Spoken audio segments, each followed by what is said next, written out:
Welcome, sir, for our first module. So basically, we're going to talk about the language. Ang pag-uusapan natin is what all of the analysts, kung ano ba yung sinasabi nila, paano mo ba i-explain yung mga forecast nila, what do they mean if they're saying that they're expecting support at this price level, and then they're, after the support, they are bullish on this outlook. So lahat yan matututunan natin here. Okay. So hopefully, sir, from our module, naka-like na kayo sa Facebook and Twitter page namin. So normally what we do kasi is that we post little tidbits of learnings and all of our updates there. So yeah. And then for our module, I'll skip this part na lang din. Ito yung mga matututunan natin. So we're going to talk about the currencies, but more importantly, we're going to talk about the symbols and their nicknames. Because if you're looking at the news, mas pinag-uusapan or mas sinasabi ng mga hosts or mga analysts yung mga nicknames nila. Okay? And then we're going to talk about the how to read a currency code. Okay? And then yung basic concept of buying and selling, mga terminologies, a little bit info about the charts, yung mga directions, terms nila, and then yung mga bank terminologies. Okay. So let's talk about currencies before. Simply put, this is a generally accepted form of money. Here in the Philippines, it's Philippine peso. In the US, it's the US dollar. But I would like to focus on the 8 major currencies. Okay, so we have a lot of currencies. You could actually trade other pairs as well. But for the world market, we are looking mostly at these 8 currencies. I would give you, sir, the time to at least tandaan lang, especially the symbols and then the nickname. Okay. And then later, we'll have a discussion or a little bit of exercise if you remember their names. Okay. Symbol. USD, United States. EU are Eurozone members. JPY, Japan. GBP, Great Britain. CHF, Switzerland. CAD, Canada. AUD, Australia. NZD, New Zealand. USD is buck. Euro is fiber. Japan is yen. Great Britain is cable. Switzerland is Swissy. Canada is loonie. Australia is Aussie. New Zealand is kiwi. Okay. Question: why is Switzerland CHF and not SWT?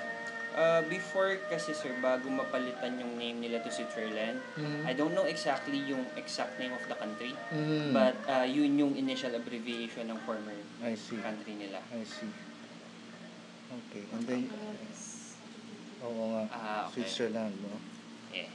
So, dito sa mga currency name, dollar, euro, yen, pound for Great Britain, franc for Switzerland. Same as France, di ba? Yes. So, same yung ano nila. And then Canada, Australia, New Zealand are all dollars. France right now, sir, has accommodated the euro. I see. So when you say the euro, okay.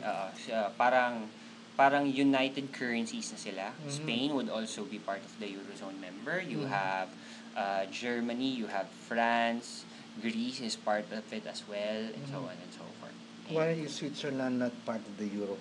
They are part of yung as in European Union, but they rather use their own currency. Same as Great Britain actually, sir. But they rather use it. Okay, correct. Okay. Okay, so what would be their reason why they will not use the euro? well, normally kasi, sir, as part of the members, parang may mga certain caps on their valuations of their currencies. So sometimes sila, pag halimbawang sinabi ng major bank nila na okay, Mario Draghi, na ito lang yung interest rate of our currency, hanggang doon lang sila. Whereas if independent yung mga currencies nila, they were able to parang increase or decrease pa yung value ng interest rates nila and so on and so forth. So ganun yung ginagawa nila. Okay, so at least, sir, you've familiar with the top 8. At least, well, let's have an exercise lang ng konti. Okay, so live pa naman tayo. yes. Okay, so may little exercise lang naman para you get familiar with the currencies. So parang series of questions lang naman. Sige, let's try. Okay. So our first question Okay. is, what is the currency nickname ni New Zealand dollar? Kiwi. Yes, my answer. Okay, so the next question is, ano yung currency symbol? Okay, so we're talking about the symbol naman ng Great Britain. Great Britain. It's GB GBP. Yes, GBP. GBP, Yeah. pound. Okay, so for the next question, what is the country who use, this one is an easy one naman, yen as their currency? Japan. Japan, correct. Mhm. Okay. Hi, hello. Si Sir Hilario. Sige. Sir, upo muna tayo. Okay, so we talk about, ayun na. So, ang susunod natin, yen as their currency. And then, what is the currency symbol of? Symbol naman, sir, ang pag-usapan natin, Australia. AUS. It's AUD actually. AUD. So, it's still Australian in dollar. Okay. So, for the next question, what is the currency nickname ng Eurozone member? Eurozone member. Yes. Pound. It's fiber, actually, sir. Fiber. It's okay, sir. Why is it you get fiber, familiar. by the way? I'm not sure kung bakit din, sir. Pero I think kung minsan binibase nila dun sa, like for example, the loony is a bird. So parang it's like their parang national bird na ganun. So hindi pa natin masabi, pero they provide nicknames for it. Okay, so what country who use Swiss as their currency nickname? Switzerland. Yes, correct. Okay, and then for the next question, what is the currency of Great Britain? Pound. Currency, sir. Pound. Alright, correct. And then, what is the currency nickname of Canadian dollar? Nickname. Buck. No, sir. Actually, it's actually loonie. Loonie. The buck is the term for the US dollar. Okay. Okay. So there you go. At Actually. least yung at least first familiar. Yeah. But you get to familiar naman yan, sir, the next time that you read the news. And then I'll send this naman. May PDF file naman ako ipapadala on your email. So you get to review it for it. Okay, so for... JPEG. Pwede ba mga JPEG files? Actually, PDF is a JPEG file din naman. So I mean, each one, I was thinking if this can be included sa post. Pero anyway, later na lang siguro. Yes, okay. So, how to read a currency pair or a code? So, basically, sir, since alam niyo na, sir, yung mga nicknames, they're always paired against each other. Okay. So, yan lagi yung itsura niyan. If you notice, even in our trading platform, it's always paired against the other. Because you're always trading in pairs. Okay. Okay? So, ganito yung itsura niya. Okay? So, we have three kinds of pair. So, we have a major pair, major currency pair, we have the currency crosses, and we have the exotic pair. Okay. When we talk about the major currency pair, it's always paired. It's part of top 8, that 8 major currencies, but it always paired against the dollar. Okay. If you notice, Euro USD, USD JPY, GBP USD, USD CHF. Does not matter whether it's the base or the code. Yes, correct. Okay. So now, kapag halimbawa, sir, wala si US dollar, pero top 8 pa rin yung pinag-uusapan natin, you call it currency crosses na. Okay. So, or even call it a minor pair.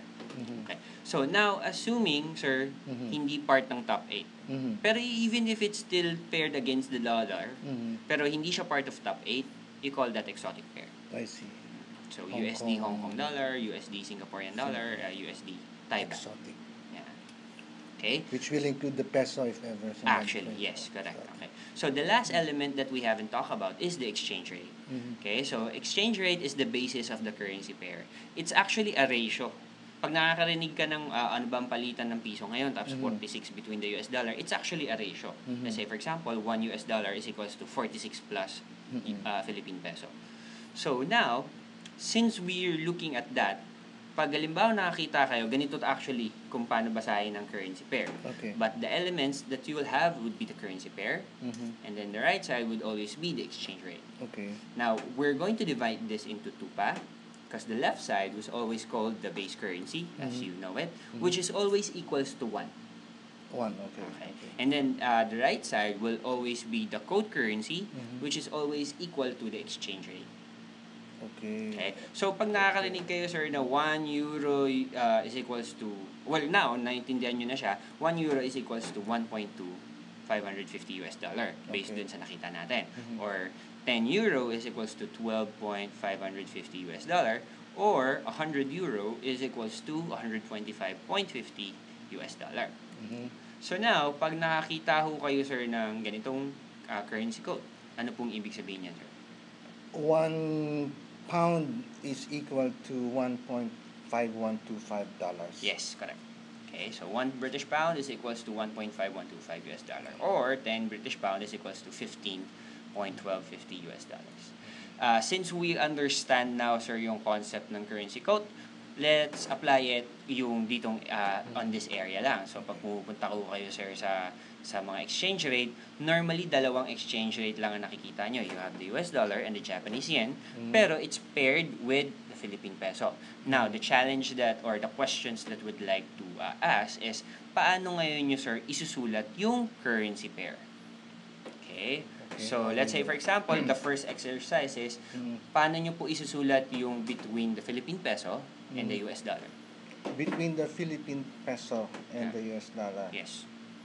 So, I ito will yung use- exchange rate niya. Oo. This is actually 46.40. 46.4. For the yen, this is 0.420. Mhm. Okay. So, paano ho, at least dito muna tayo So tumingin. dollar. Ang pair is USD and PHP. Correct. Yes. Is equals to Is equal to 46.40. tama po yan. Okay. So, yeah, that's how you write the currency code. Mhm. What about, sir, the Japanese yen? Japanese. So, Okay. we're looking at the Philippine peso and the Japanese yen. JPY Mhm. slash PHP Okay. equals 0.42. 0.42. Okay. So, ang suggestion niyo, sir, is the JPY is the base currency Mhm. and then PHP. Well, actually, sir, PHP is the base currency. Why is that so? Okay. So, for the way you look at it, parang bakit mas malaki ba yung value ni Philippine peso? It does not. It's just so happens na sobrang laki ng mga denominations ng papel nila. Have you seen, sir, yung tinatawag nila isang lapad, but it's actually in 10,000 na isang papel lang? Against sa atin, 1,000. So, you might think na mas malaki ang value ng Japanese yen.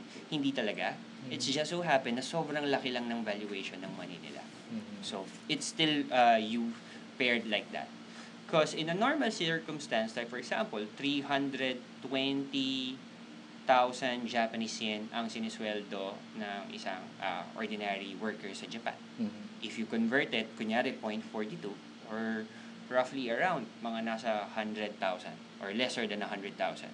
So, pag kinonvert mo 100,000, actually mas malaki pa rin ang sweldo nila as to compare sa normal na sinisweldo dito sa Pilipinas. Di ba? We only have like 30,000 or even lesser, 20,000. So, ganun po yan.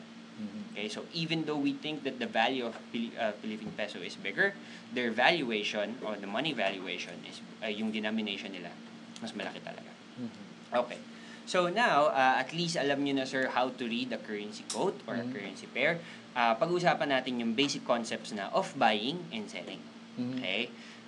Normally, if you understand yung mga discussions ni Ralph, sinabi niya that you could actually earn when the market is going up and when the market is going down. Yes. Yeah, so now we're going to discuss it. Ito siya. To discuss it further, let's forget first the Philippine peso mindset because we are actually now trading the US, the world economy. Okay, so there are two concepts that we'd like to understand. The first is understand the value of one country against other in terms of currency pair. And then, itatranslate natin siya to a currency code. Okay? So, yung unang concept muna siya. Okay, so the first concept is you are always trading in pairs. Okay? So, if you're trading in pairs, kasi sa stocks or sa company, sir, you're looking at share of stocks and then you're expecting the share of stocks to be valuated. Okay? Pero in forex or currency trading, you are looking at two countries. Okay? So, kunyari, Eiffel Tower, France, but this is part of the euro, so we're looking at euro against the US dollar.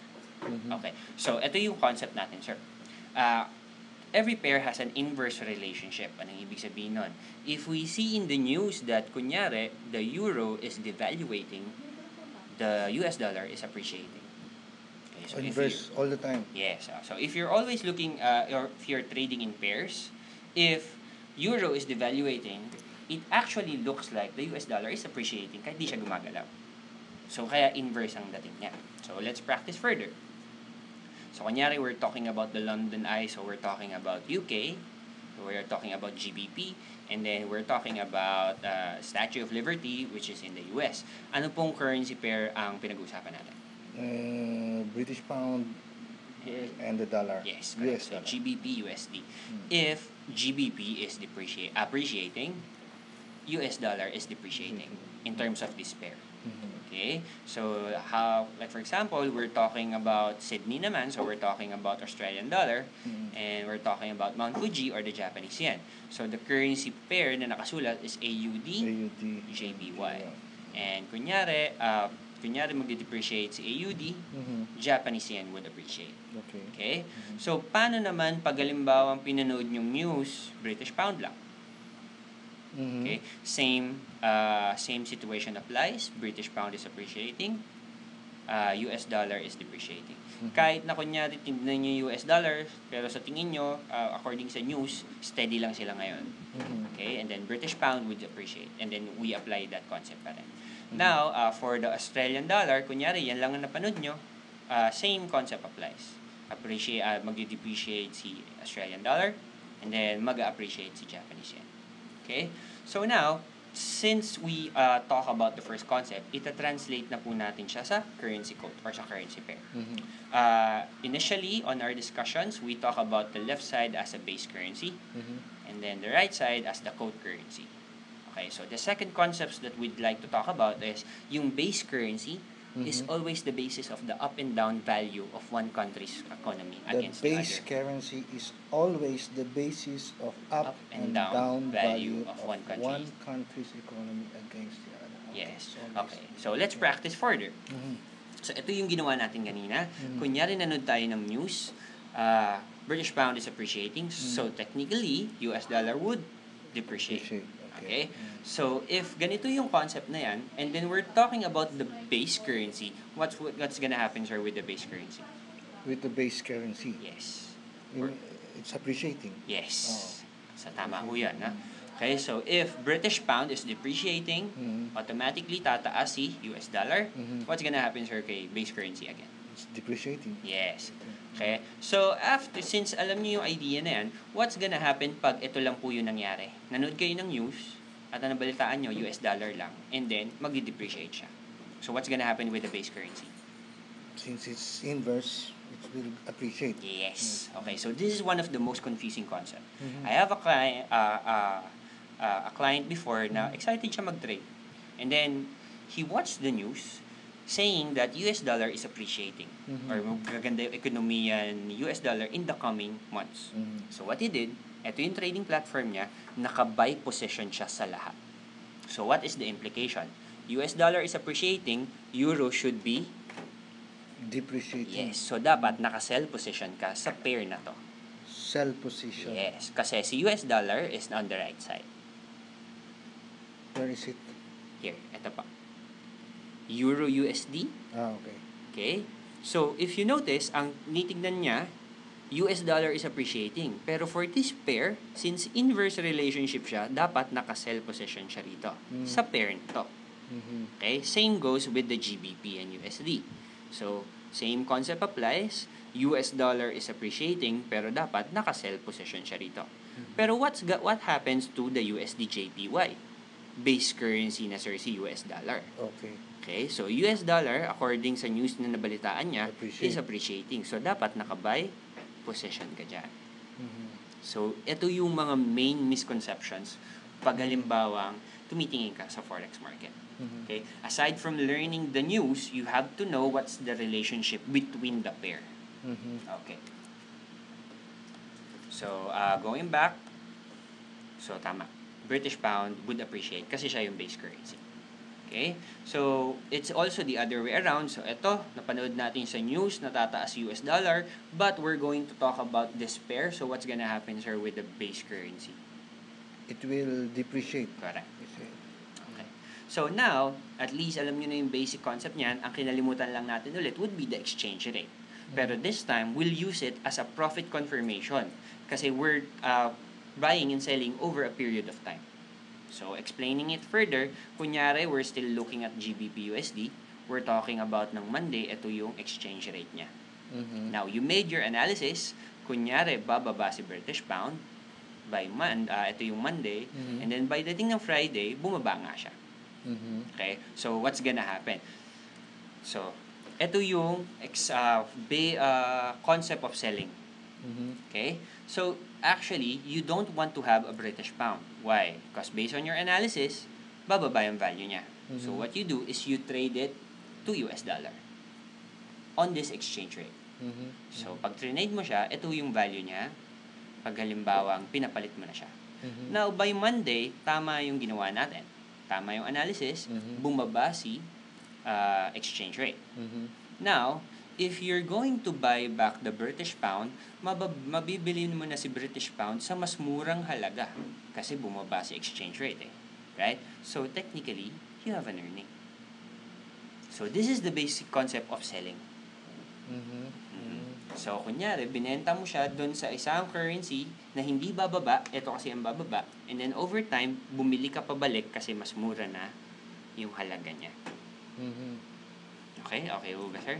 Okay, Sige. so this is your first discovery. Which Okay. I still have to absorb. Yes, it's okay, sir. You get to practice it naman. So, why is it paired from one currency to another? So, ang objective talaga, sir, on Forex is to exchange one currency to another in expectation that the price will change. Okay. Pero the price will change in your favor, so you will have a profit, whether if it's an up market or a down market. Mhm. Okay? So, now, since at least alam nyo na yung basic concepts of the trade, we're going to talk about the terminologies. Here in my slide, I talk about 3 basic terminologies because pip and point is only one explanation. Okay, so we have pip, points, and then long and short. So ano ba si pip? It's actually the unit of measurement. If we look at a ruler, we have 2 unit of measurement there. May isang centimeters at isang inches. So ito yung tawag, sir, sa movement ng up and down ng exchange rate. Okay? It usually being at the 4th decimal places of every exchange rate. So to explain it further, ito yung ginawa natin kanina. GBP USD, ito yung price niya. By Friday, ito na siya. Okay? So there's a difference of 0.005. This is actually the same example here. The difference is still 0.005. But the difference is, this one goes down. You could actually say 5 pip down. And then this one goes up. You could actually say 5 pip up. Okay. Okay? So instead of you saying 0.0005 up, you'd rather say 5 pip down. And then maintindihan na nila yan. Okay? So what if ang difference medyo nag-double digit? Again, we're still looking at 4 decimal places. So, it's still 20 pip. Maybe in this case, 20 pip down. Bumaba yung exchange rate. And then, here, 0.0025. But on this case, this is 25 pip up. Okay? So, now, ito yung ginawa natin kanina, sir. Practice lang tayo. Ito yung exchange rate ng Monday. We made an analysis na bababa si British Pound. So, bababa si base currency. And ito po yung nangyari by Friday. Okay. My question, sir, is ilang pip difference po yan? It's 5125 minus 432.5. Yes. The answer then is Nabigla pa kayo, sir, sa question? Nagmatuwa kayo, sir, bigla. The answer will be, ano ba ang sagot dyan?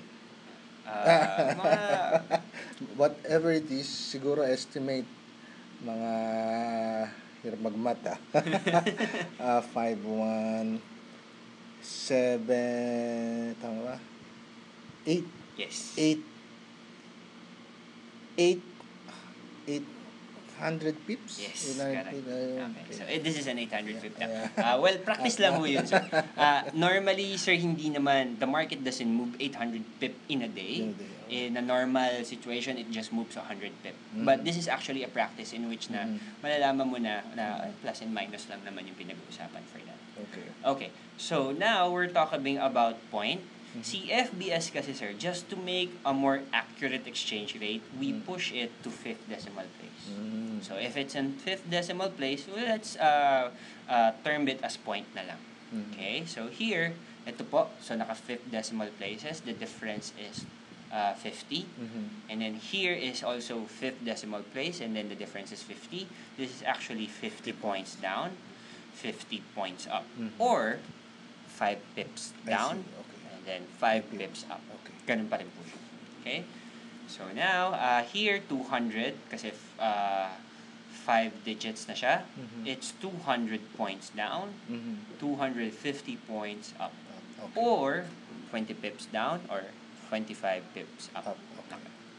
So, yun lang naman po yung concept for that. Mhm. So, now, we're talking about long. Now, pag nakakarinig na kayo, sir, sa mga analysts that, oh, I'm taking a long position or I'm going long on the buck, they means na naka-buy position sila sa US dollar. Okay?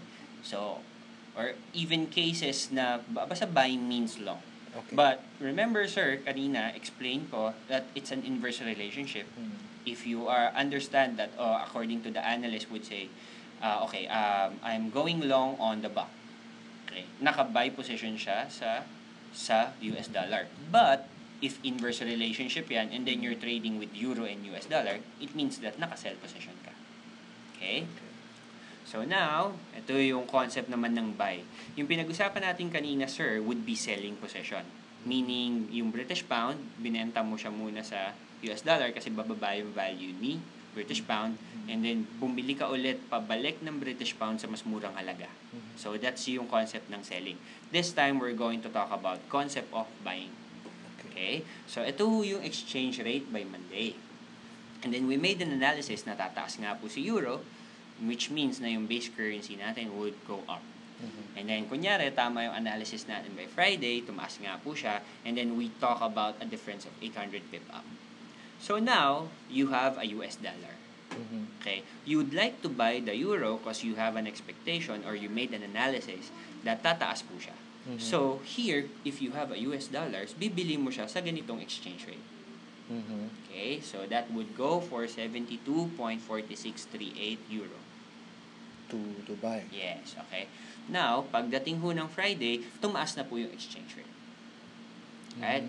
So, ito ho yung presyo, the one that you're trading inside the market, gusto mo na siyang ibenta pabalik kasi mas mataas na ngayon yung value ni euro. Okay. Okay? So, you actually have an earning.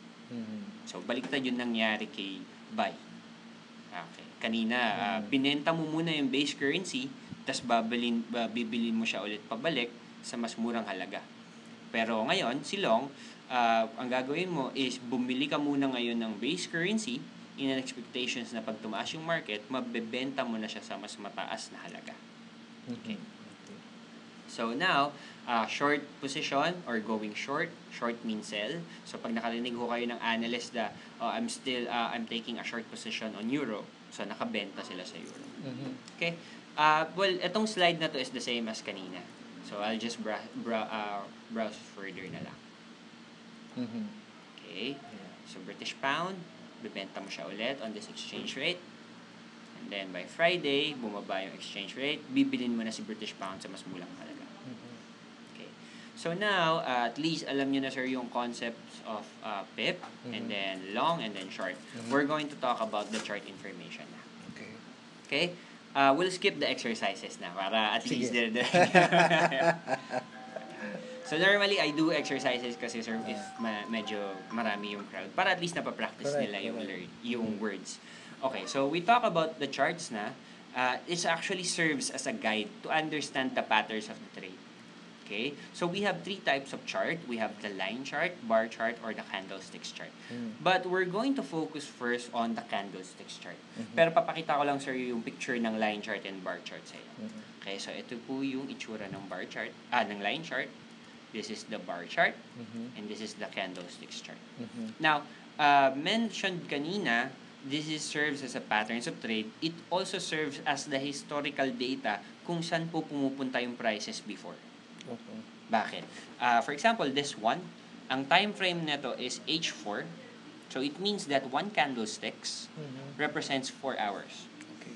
And then after it, this is the last 4 hours, and this is the last 4 hours. Okay. In your trading platform, you could change the time frame. So this is monthly. This is weekly. This is daily. This is 4-hour chart, 1 hour, 30 minutes, 15 minutes, 5 minutes, and 1 minute. Okay? So now, assuming kunyari, sir, just to explain further yung mga candlesticks, kunyari, oops, medyo, ayan, okay, wala na siya. So, kunyari, we're going to talk about 1 hour chart. And then, the price are placed at the right side naman. Lagi. Okay? So, now, kunyari, ang oras ngayon is 12. So, the price open at this, 12 o'clock. Okay? During the 12 o'clock, let's say around 12:30, tumaas siya. So, this is the highest price during that time. 12:45, bumaba siya. So, this is the lowest price during that time. And then, bago mag 1 o'clock, pumunta po siya rito. So, ito po yung explanation of these 4 parts of the candlesticks. Okay? It's the other way around naman here. It ended up mas mababa. So, kunyari, 12 o'clock, nag-start tayo ng price dito. Okay? So, tumaas siya kunyari ng 12:30, 12:45, bumaba siya. And then, bago mag 1 o'clock, natapos siya rito. So, checking yung last explanation natin, this is the exchange rate. And then, we're talking about 4-hour chart. Okay? So, dito, matatapos yung price, dito siya nagsimula. Now, from the past price, dito siya natapos. And then, dito siya nagsimula. Okay, I'm going to look at it the other way around. If you notice, the closing price is the opening price of the next candlesticks. Okay, so ito yung movement niya, ito yung prices before, bumaba, dito siya natapos, nagbukas siya rito, natapos siya rito, nagbukas siya rito. And then so on and so forth. Having said that, nagkakaroon kayo ngayon, sir, ng realization of the history of the price. Okay, and then nakakakita na kayo, sir, ng patterns for trade. Okay, so now, moving on, we're going to talk about the basic market directions na. So we have 3 types of directions. We have uptrend, downtrend, and sideways trend. But we're going to talk about yung term na ginagamit ng mga analysts. If you're looking at an uptrend, you most of the time makakarinig ka sa analyst na it's a bull market. Or it's bullish. So, kunyari, GBP USD, GBP or the pound is, my outlook at the pound is bullish for today. So, uptrend po siya. Okay? If it's bearish, bababa po. Downtrend po ang pinag-uusapan natin. If you hear bear market or bearish, pababa po yung market. Now, if sideways lang siya, you could talk about it na ranging market lang po yung tawag siya. Okay? So, now, at least you know the gist of ano yung mga movements ng market. We're going to skip these exercises again. We're going to focus on this sentence. Okay, so this sentence would say, after hearing Mario Draghi's announcement, my sentiment at euro against the US dollar is overall bearish. However, I saw a steep downtrend, which might continue the whole day. So I'm expecting support at 1.3000, but will continue its bearish descent at 1.3500. So I'll go short at that level. So my question, sir, is ano pong ibig sabihin ng sentence? Sabi niya, after hearing Mario Draghi's announcement, my sentiment at euro against the US dollar is all bearish. So pababa pa rin. Yes. However, sabi niya, I saw a steep downtrend. Baba pa rin, which might continue the whole day. So I'm expecting support at 1.3. At 1.300, medyo mag-stabilize ng konti. Sige, tuloy niyo lang, sir. But still, it might still go down Okay. at 1.35. So I'll go short at that level. Well, actually, you're Magsisell na siya at, short is nakasell Right. position siya. Magsisell na siya sa 1.3. 5. 3.5, not... Well, okay Okay. lang yun, sir. Actually, you're the closest one who'd able to decipher it without the concept ng susunod na pag-uusapan natin. Okay. So, normally, pinapabasa ko lang sa mga client para next time, babalikan natin siya, we're going to talk about this concept first. Okay. So, we're going to talk about the concept of resistance and support na. Okay. Now, for easy understanding, sasabihin ko lang muna siya ngayon, sir, na plotted trend lines. Okay? Para at least maintindihan nyo lang yung concept of support and resistance. But later, ma-understand nyo na kung bakit kung minsan sinasabi ng mga analysts the term psychological support or resistance. Okay? So now, pag-usapan lang po natin siya. So, let's say for example, this is the current market movement. And then you plotted a trend line beneath it. You call it support. Okay? If the market bounce here and then pababa, support siya. It's the other way around pag sa resistance. If it's the actual market movement, tapos tumama siya sa taas, This is resistance. Mhm. Okay? So now, we are going to practice yung concept ng support and resistance. This is actual movement of the market. Mhm. Tumama po siya sa line na to. Ano Mhm. pong tawag dito? That's resistance. Correct. Okay, so bumaba siya ulit, tumaas, taas, taas. Tumama po siya ulit dito. And what do you call this line? Resistance Okay. line. So bumaba po siya, tumama po siya rito. What do you call this line? The support line. Okay. If you notice, sir, this line is actually isang dire-diretso lang. Mhm. So a level or a price level can actually be a resistance or support based on the market movement. Mhm. That's why yun yung po yung sinasabi nila na psychological support or resistance. Mhm. Okay, so now, on this situation, naging support na yung line, and then gumalaw siya ulit, tumama siya rito, this is still a resistance, Mhm. and bumaba, then tumama, resistance, Mhm. and then tumama siya rito, this is a support. Mhm. Sir, mga ano lang, mga 5 minutes. Ano pa? Okay, sige pa. Okay. Sige. So here, this one is a support. Mhm. So, pagtaas po niya ulit, this one is a support. Mhm. Tumama siya rito. And then this one, it's a resistance. And then this one is a support. And so on and so forth. So, yung po yung explanation ng support and resistance. Now, I'm going to have an additional language for it. We're going to talk about, sir, the bounce, the breakout, and then the retracement. So, ano ba si bounce? Okay, we have now the platted lines. Mhm. Okay, that can actually be either a support or resistance depending po sa market movement. Mhm. But, if the market bounce through that line, tawag po dyan bounce talaga. Mhm. So, ito po yung first example niya. Mhm. Can you spot other bounce areas in this picture, sir? This one. Yes. The bounce. Okay. Nag-bounce. Hindi nag-bounce. This one. This one pala. Yes. So, this one Reverse and then this naman. one. Okay. Now, yan po yung term pag bumabalik lang po yung price. Mhm. Now, if dumire-diretso siya, so Mhm. ito yung plotted trend line mo, at dumire-diretso ngayon yung price, Mhm. you call it breakout. Mhm. Okay. In this picture again, sir, can you spot another situation Sure. na nag-breakout? Breakout. Yes. Okay. So, yan po yung situations na or yung language that we'll use pag breakout po. Okay. Now, ang retracement naman is a little different. If you have an uptrend, overall uptrend, may mga certain situations na bumabalik siya ng konti. Mhm. Okay, you call this situation retracement. So, if you're looking at an overall uptrend, tapos may mga bumabalik na ganito, retracement po yan.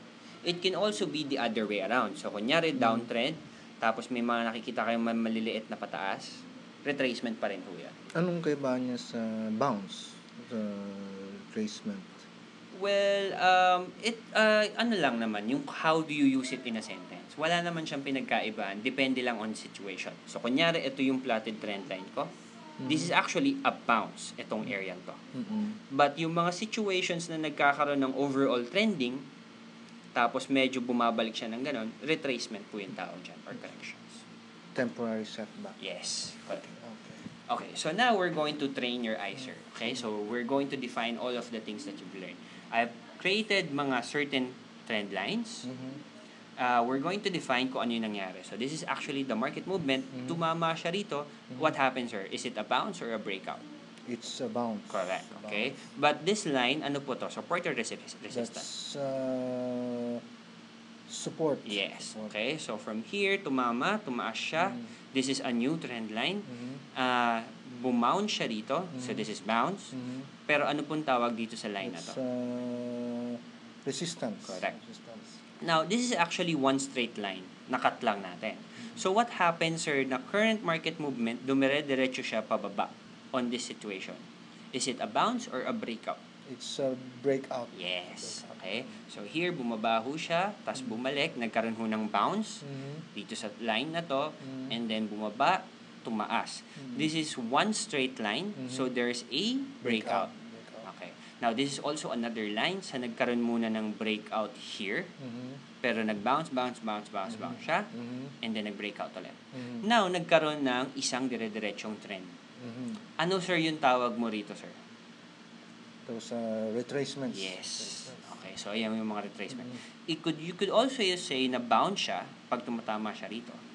Okay, so bounce din siya. Mhm. Okay, from here, tapos dumire-diretso siya, bumaba na siya. Mhm. Okay, so from this line, there is a breakout. Mhm. Right? And then I created another trend line here. And then this is actually a downtrend.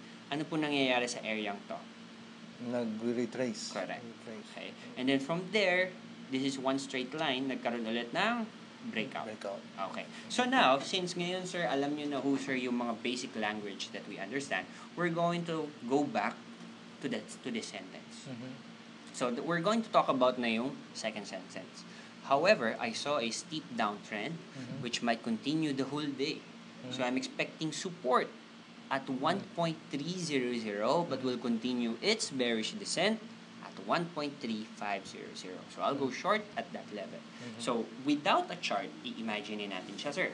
So, this is, kunyari, example of the chart. And then from here, these are the price levels. So, here, this is 1.4000, 1.3500, 1.3000,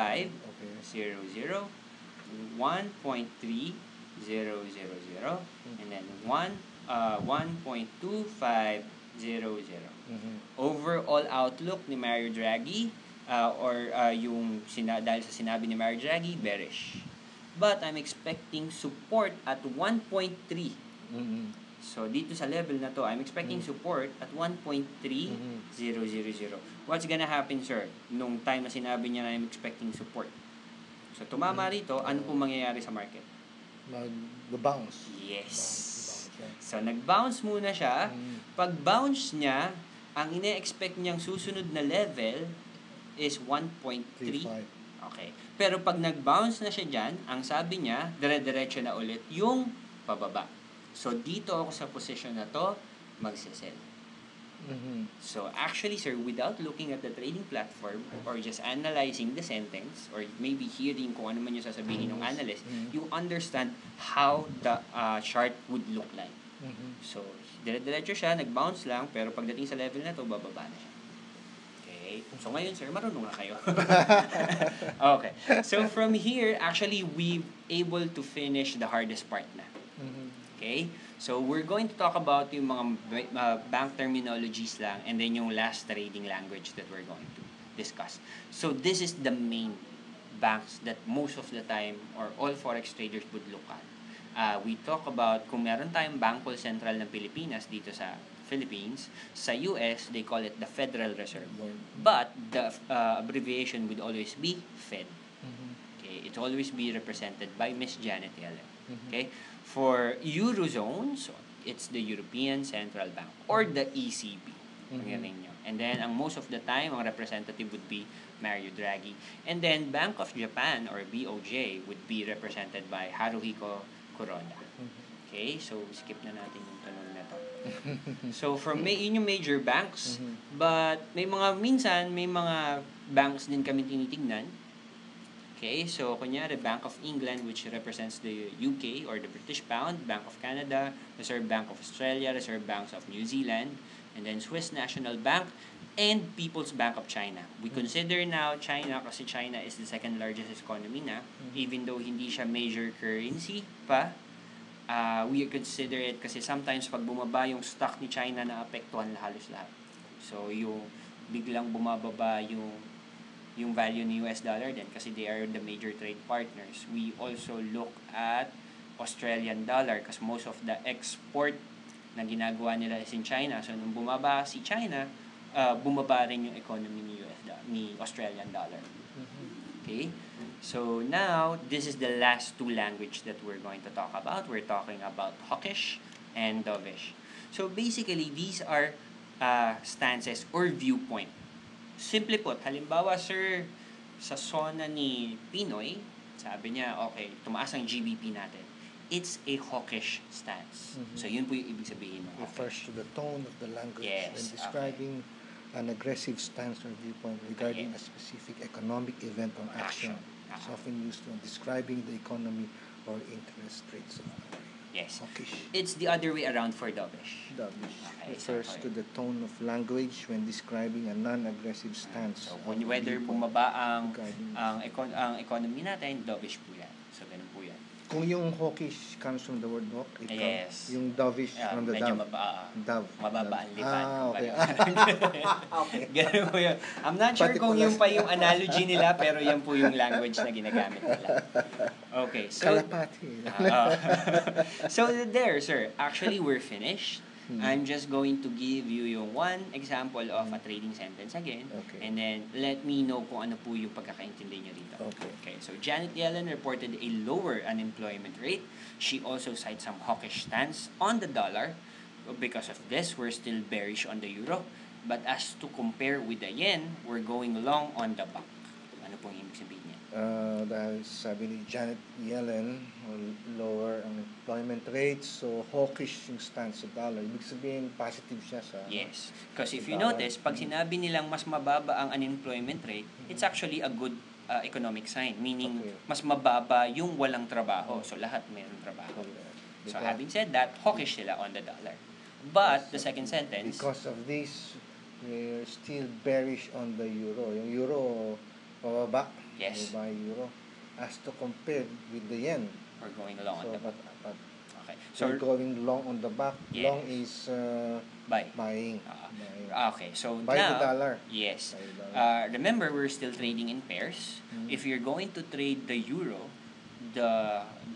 yung trading pair that you're looking at is euro and USD. So, ang sabi, tataas US dollar, but euro is a base currency, so bababa siya. So, kaya natin sinabi na bearish tayo dyan. But, for the US dollar, it's written as USD, JPY. So, from this kind of pair, naka-long position tayo. So, yan po yung ibig sabihin niya.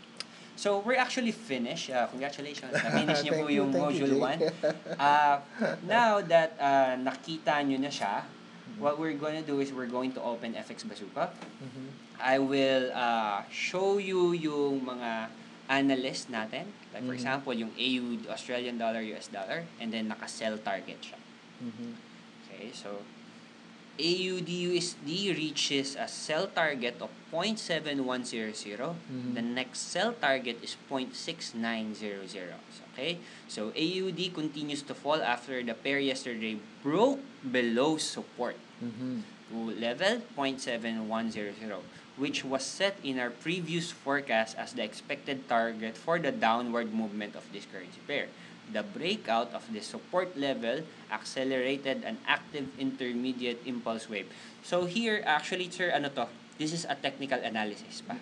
Okay, so in our future modules, you'll understand this. But overall, at least nakikita naintindihan nyo na yung sinasabi ng analyst natin. Making sense. Yeah, okay. Start from... Compared to last night. Yes, which recently started with the daily shooting star. This is another technical pattern from the resistance level of 0.7238 and which belongs to the primary downward impulse wave 3. Okay, so now, the pair is likely to fall in active impulse wave 5 and 3, in line with the strong downtrend visible on the daily charts towards the next sell target, 0.69. Okay, so we'll disregard first yung mga technical analysis, but I would like to know now, sir, is yung mga future modules namin, you will able to practice na to plot certain levels based on history. Okay, so ito po yung sinasabi niya kanina. Saan ba yun? 0.71. Okay, so ito yung... Okay, so ito yung line. Okay, this is actually 0.71. Okay, that's it. Okay, so what ang in-explain niya, sir, is this is the actual movement of the market.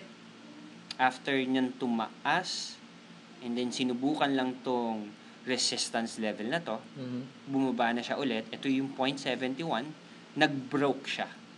Ito yung sabi niya kanina. Nag-breakout siya from that level. Ang susunod na niyang sell target, ito na. 0.6900. Okay? So, yun po yung sinasabi ng analyst natin. Having said that, nagkakaroon po tayo ng sound forecast. And also, if you'd like to know more of how to enter and exit the market, if the market is in here, sinusubukan pa niya, you don't trade pa dyan. Maybe, ngayong nagkaroon na ng breakout, it's more of a confirmation that pwede ka na mag-sell up to this target profit level. So, yun po yung explanation niya. But at least now, you were able to understand na kung ano yung sinasabi. Medyo nagkakaintindihan na kami ni Dimitri Chernok Nobolok. Yes. Okay, so sige, tingnan natin, sir, yung mga iba pang sinasabi ng FX Bazooka. Baka hopefully, ayun. Mukhang nawalan tayo ng internet.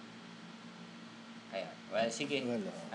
Antayin lang natin magkaroon ulit. But at least ngayon, sir, Yes, congratulations thank you, na ano thank niya you, na tayo Jay. sa... Very helpful. Yes. It gives me a sense of Ah. what the analysts are talking about. Try nyo, sir, manood ng Bloomberg kasi actually ako, madalas talaga ako sa Bloomberg. And then, although mix yung pag-uusapan nila, they're going to talk about stocks and then they're going to talk about different stocks pa. So, they might talk about, let's say, S&P 500, so it's US yan. Pag sinabi mong DAX, it's European. Pagdating sa Asian, different. Shanghai Composite, you talk about China stocks, Hang Seng, Hong Kong stocks, PSE yung tawag sa atin. So they might talk about stocks, but there are also segments that they could talk about the forex market. And then they have analysts as well. They can also talk about the bonds, because whether if it's a government bond or a company bond, in-explain nila rin yun kasi it's still a cash inflow or outflow of money that might define the economic health of a country. So, at least nun, maiintindihan mo pa rin yung position nila. Even if they're talking about stocks, for somehow, maintindihan mo siya in a way. Correct. Kasi Yeah. pag sasabihin nila na, okay, I'm kunyari, here in Philippine PSE, I'm taking a long position on ALI or Ayala Land Incorporated. So at least alam mo na naka-buy position siya sa ALI. Okay, so there. Pwede ko nang kausapin si Hans Sikat. Pwede, sir, pwede. Ito yung actually ine-explain kanina nung analyst. So I'm still looking at the same level. So ito yung plinot ko. Hindi ko siya ginaya. Nagkataon lang na pareho kami ng level na tinignan. So 0.69 is the next sell or profit target, which is still happening right now. Okay. Thank you, Jay. Thank you for Sige. Module 1. Thank you. Heard the Sure, sir. Jay of So, FDS. sige. So, we'll wait lang, sir, kay Sir Hilarion. Then, sabay na tayo, sir, mag-module 2. Ito.